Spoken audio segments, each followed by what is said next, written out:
Now the next type of sets that I want to talk about are sets done at different speeds. As you learned in the last class, moving and doing your reps at different speeds does make a difference for hypertrophy. And there's multiple different ways of using tempo in your training. Now a good default is to have every part of the movement take 1 second. So holding the stretch at the bottom for 1 second, doing 1 second positive or concentric, 1 second hold at the top, and 1 second negative or eccentric. That's the tempo that you saw me doing most of the exercises in part 3. And you can get faster than that, but you can also get slower than that, and you should use a variety of tempos in your training. All right, so first let's talk about fast sets, because fast sets are most important. Like I said, you should default at about 1 second per part of the movement, which is on the faster side, because as we learned in the last class, a study has shown that faster reps that take about 2 seconds are most hypertrophic. So that's why it's good to default at doing your sets fast. And this is because doing your exercises fast are primarily engaging the fast twitch muscle fibers. And this makes fast sets more hypertrophic because that is the predominant muscle fiber in most muscles,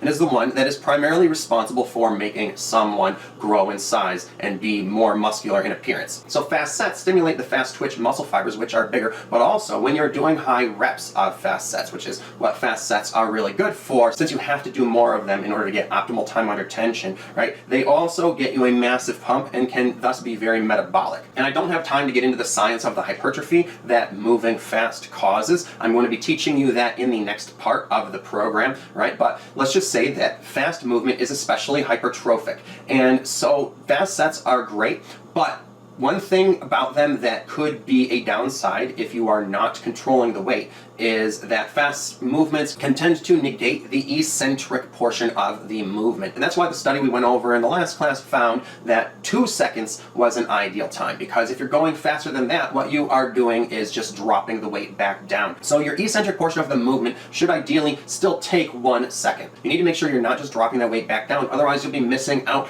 on half of the movement. But training fast is great for developing power and explosivity under load, as well as athleticism. And it's something that has a special place in strength training called starting strength, and provides a very intense workout, especially when paired with doing partial sets, which I'm going to get to in a moment.